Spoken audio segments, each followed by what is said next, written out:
Take us through the play that was called for you. Was it called for you the whole time? It's a double play. It's a play for TJ to come off a flare screen and me coming off the screen on the backside, and TJ wasn't open, so Q threw it to me and I made a shot. But I mean, I was ready for the next play. I knew we had 4 seconds left, so I wasn't trying to be too excited yet. Was it? I think it was the toughest environment you guys have played in. That was a big deal that you guys came back. I know it didn't end well, but could you speak about coming back in that environment? I mean, we were just trying to keep it as close as possible, and I think we were down like 10 maybe with like 2 minutes around that, and we just knew we got to keep playing hard, because we could get it down, and I think, we got some big steals, and we kept it close, and we got it tied, and that just shows the fight we had, I think. Does a comeback like that give you guys confidence that, hey, we're never out of a game? Yeah, I think that's big. I think in any of our 3 losses, we haven't lost by any big margin. All of them come down to the wire. So it means that we're always in the game, and I think that's big because, we have a chance of winning every game.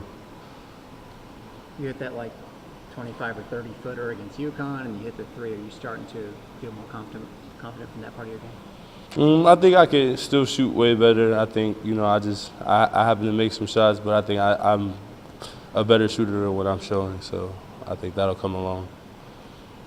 Seems like everyone's jumping on board with the team and there's a little bit of a buzz. Do you feel that excitement surrounding the team? Yeah, I think that's what just comes with winning games, and that's a part of it.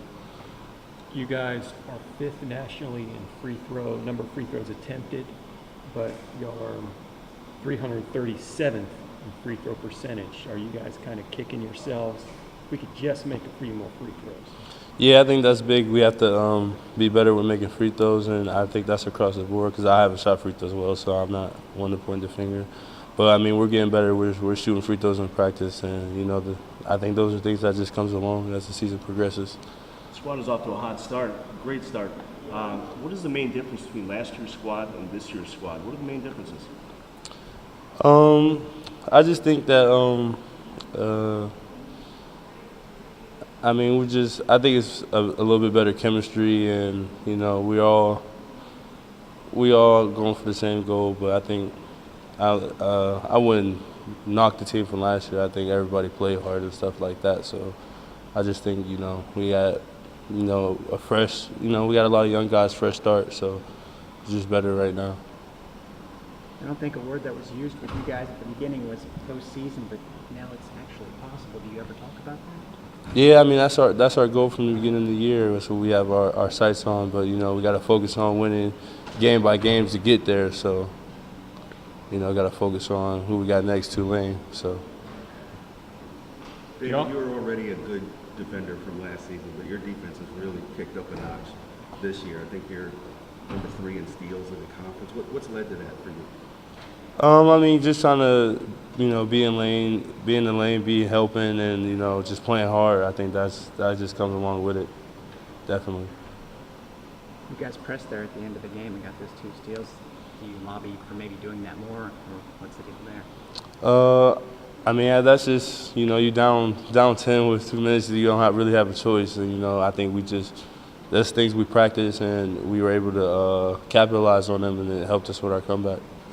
From what I've seen, I wasn't at a whole bunch of games or anything over the break, but in the press conferences that I watched, you seem happy with the team. Obviously, like you're winning games. I'm a happy guy. I'm a happy guy. I'm a positive guy, happy guy.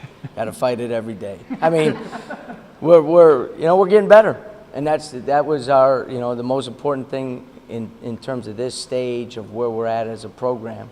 Our guys individually developing, and are we developing as a team? And I think the answer to both those questions is yes.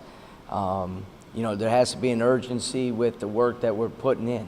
And at the same time, there has to be a patience with the process. And that's a fine line that you have to walk. But I like the energy, the intensity our guys play with. I like the grit that our guys play with. I like the toughness that our guys play with. But we have to get better, and the guys bring it every single day. So that's the best way. Our daily habits are improving. And for our program, that's a key concept. A Alexis Yetton has turned into a double-double machine. Tell us about his progression this year from the beginning until now. Well, he's always played with great energy, but, he's a prime example, the development of his skill package, not just playing hard, but you can't teach the knack he has to get the ball. I'd like to take credit for it, I really would, but I can't. He's got that. That's an internal ability that he has. But putting him in a position, him understanding our offense, where shots are coming from and different things like that. But he's able to shoot the ball better now. He's able to make some plays off the dribble better. He's gotten stronger. Zach Houghton, our strength coach, has done a great job with all our guys. But you look at where Lex was last year compared to now, just in terms of strength, it's a big jump. So all those things combined with the energy that he plays with is a pretty good combination. Coach, what's the biggest challenge to get a team to move past a loss on a buzzer beater? Well, we talk all the time about responding. That's the one thing we can't control, and usually if you respond well, the outcomes become good as well. But the key is to be able to respond even when you did some good things and you didn't get the outcome that you wanted, and our whole thing, from the summer with a lot of the stuff that we did as a team, we beat UConn. It doesn't matter. You got to get better. You lose on a buzzer beater to Tulsa.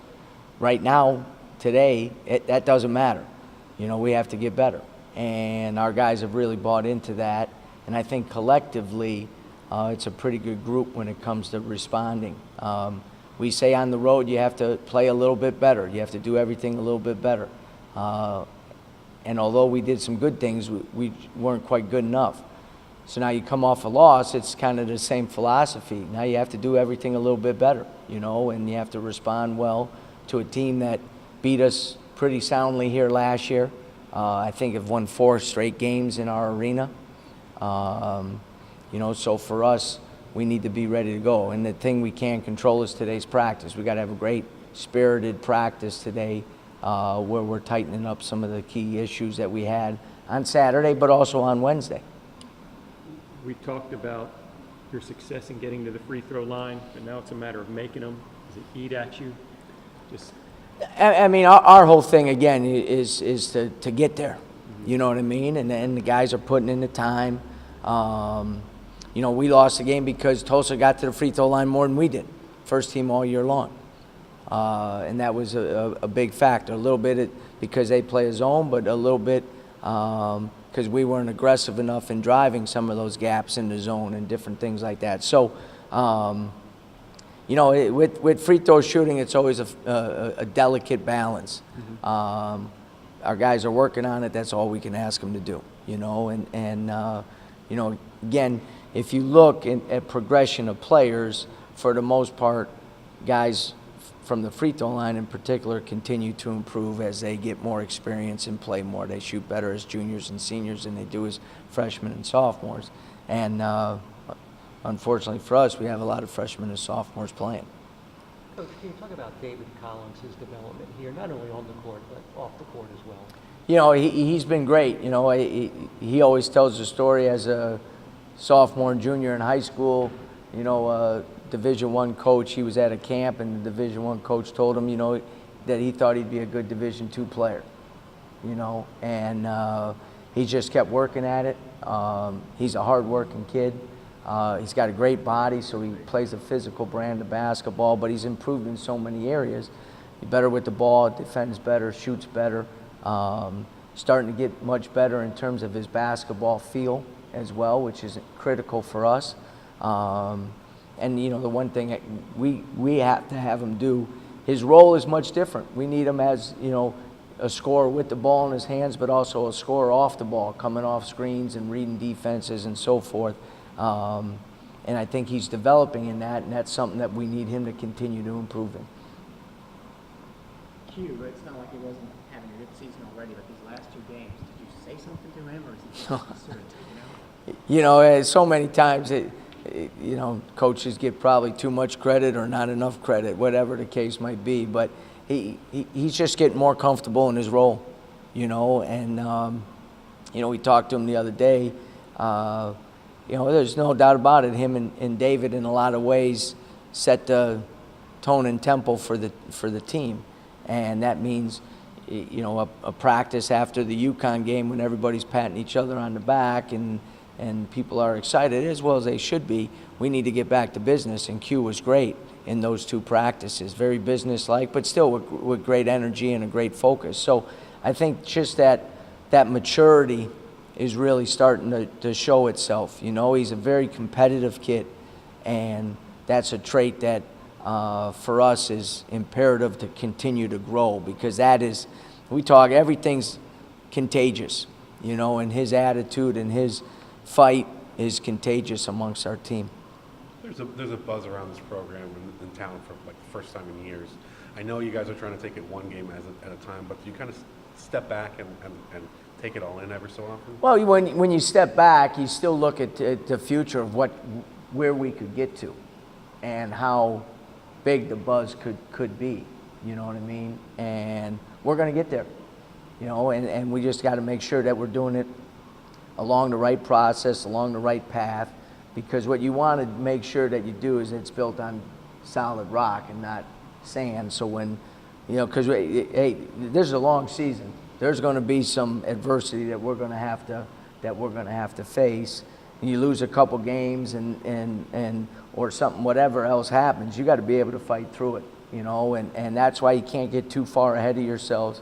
But at the same time, you know, we have a vision for what kind of program we want and what are the characteristics of that program. Obviously, winning is a big part of that.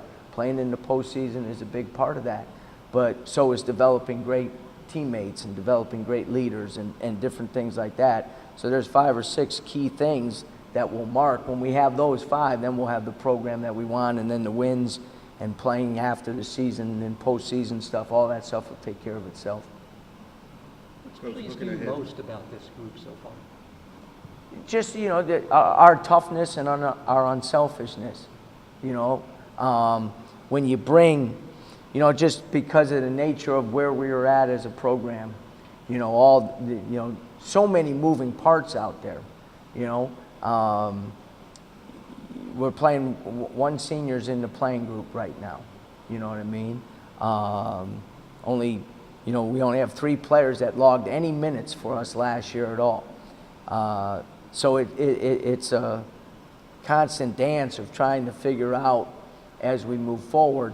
The biggest thing is if guys play with that toughness and play with that unselfishness, it eliminates a lot of the other issues that you have to deal with, and that speaks to the character of the guys. You know what I mean? And because that's something you have to fight every day. You know, unselfishness does not come natural for anybody. Not me, not anybody. You know, we want our own self-interest. You have to fight that, and our guys fight it every day, which is a good fight to have. Looking ahead to Tulane, how difficult to cover are Daniels and Cornish? They're so aggressive and big and strong, and they can score in the post. They can score off the dribble, and they, you know, they're at the 32 to 35% from the 3. So they make enough, and they shoot enough, and are aggressive enough. They can really get it going. So we have to do a great job on them in terms of keeping our chest in front of them all the time, not giving them any easy baskets, because they're both high-level scorers. You know, Daniels as a sophomore, projection-wise, as a junior and senior, is going to be a top 10 scorer, top 5 scorer in our league. Cornish right now is averaging 18 points a game in our league. He's going to be a top 10 scorer in the league this year. So you have to do a great job. And then the one thing is, with Siak, he killed us last year, averaged 20 points in the 2 games that we played. You know, so they offensively, they have a lot of weapons that if you don't play our style of our defense, they're going to be able to take advantage of us.